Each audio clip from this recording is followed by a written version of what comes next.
This channel does not promote any violent, harmful, or illegal activities. All content provided by this channel is meant for an educational purpose only. School service পরীক্ষায় সেরা সাফল্য মানে oxygen books SSC gateway series.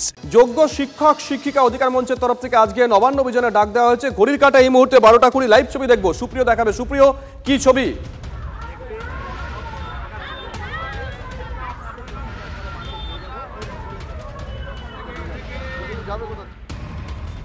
না, সুপ্রিয়র সঙ্গে আমরা যোগাযোগ করব।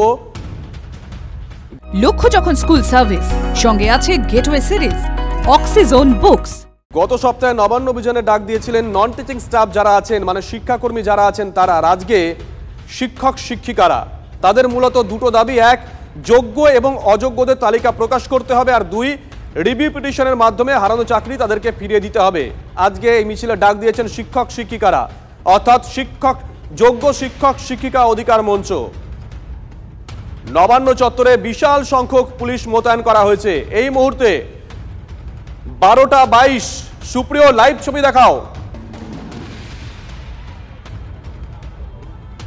দেখো, হাওড়া স্টেশন চত্বরের বাইরে ইতিমধ্যেই চাকরিহারা শিক্ষক শিক্ষিকা অধিকার মঞ্চের যে নবান্ন অভিযান কর্মসূচি, সেই কর্মসূচিকে সামনে রেখে আন্দোলনকারীরা তারা কিন্তু জমায়েত করতে শুরু করেছে। একদম দেখতেই পাচ্ছ তুমি স্টেশন চত্বরের বাইরে যেখানেই নজর যাচ্ছে সেখানেই কিন্তু প্ল্যাকার্ড হাতে, পোস্টার হাতে যে সমস্ত চাকরিহারা শিক্ষক শিক্ষিকারা রয়েছেন, বিশেষ করে যারা দাবি করছেন যে তারা যোগ্য, সেই যোগ্য শিক্ষক শিক্ষিকাদের ভিড় দেখতে পাওয়া যাচ্ছে। এবং তারা যেটা দাবি করছেন, আর কিছু সময় পরেই তাদের আজকের এই কর্মসূচি শুরু হবে, অর্থাৎ নবান্ন অভিমুখে এগিয়ে যাবে।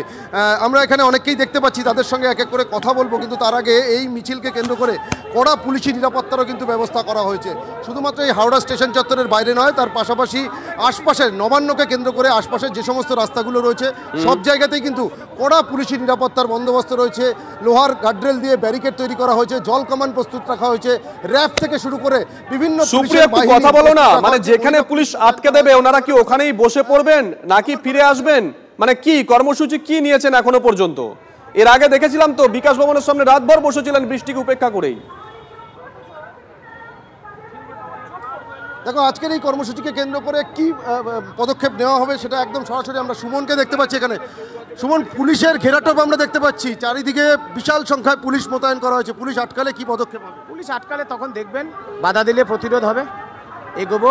আর যদি পুলিশ প্রশাসন যা বলেছে যোগ্যদের তালিকা নিয়ে মুখ্যমন্ত্রী আলোচনায় বসবেন, সেটা হলে সর্বোত্তম, কোনো ঝামেলা নেই। তাহলে জল কামান প্রস্তুত রাখা হয়েছে কেন? ব্যারিকেড করা হচ্ছে, লোহার ব্যারিকেড 10-11 ফুট উঁচু। এটাই তো লজ্জার, এটাই তো লজ্জার বিষয়। চোর মুখ্যমন্ত্রী জনগণের ট্যাক্সের টাকায় ব্যারিকেড দিচ্ছে, জল কামান বসাচ্ছে, এটাই তো লজ্জার বিষয়। আচ্ছা, আজকের এই প্রাকৃতিক দুর্যোগের কারণে কি জমায়েত কিছুটা কম হলো নাকি আরও পারে? কিছুটা কম হতে পারে, কিন্তু যা আছে আমাদের চাকরি গেছে, সেই আমরা যাচ্ছি, এই আর কি। কিছুটা কম হতে পারে, হবে আশা করি। বিভিন্ন দেখতে পাচ্ছেন ইতিমধ্যে এই যে ফর্ম ফিল আপের যে সময়সীমা, সেই সময়সীমা বাড়ানো হয়েছে, 21শে জুলাই পর্যন্ত সময় দেওয়া হয়েছে। তো সেক্ষেত্রে তাতে কি আপনাদের সুবিধা হবে নাকি আপনারা ফর্ম ফিল আপ করছেনই না? পরীক্ষা নিয়ে আজকে কোনো মন্তব্য করব না। শিক্ষক শিক্ষিকারা রয়েছে নাকি যৌথ সংগ্রামী মঞ্চের তরফ থেকেও যোগ দেওয়া হয়েছে? একবার জিজ্ঞাসা করো তো চট করে। তারাও ছিলেন। সুতরাং পরীক্ষা নিয়ে আজকে কথা না, যোগ্যদের চাকরি ফেরাতে হবে। 10 বছর পর পরীক্ষা মানছি না। আজকের এই কর্মসূচিতে শুধুমাত্র যোগ্য শিক্ষক শিক্ষিকারাই অংশ নিচ্ছে? শিক্ষাকর্মীরাও আছে। শিক্ষাকর্মীরা গত সপ্তাহে তারা যোগ্য এটিং আছে, নট কল ফর ভেরিফিকেশন আছে। আমরা সকলের মুক্তির জন্য লড়াই লড়ছি, আমার চাকরি বাঁচানোর জন্য নয় শুধু। শুভজিৎ, শুনতেই পারলে যে গত সপ্তাহে আমরা যেটা দেখেছিলাম যে শুধুমাত্র যোগ্য শিক্ষাকর্মীদের কর্মসূচি ছিল, কিন্তু আজকের এই যে কর্মসূচি, যেটা সুমনের সঙ্গে কথা বললাম, সুমন যেমনটা দাবি করলো যে শুধুমাত্র শিক্ষক শিক্ষিকা নয়, শিক্ষাকর্মীরাও রয়েছেন এবং অন্যান্য। নজর থাকবে সুপ্রিয়, নজর থাকবে, নজর রাখো।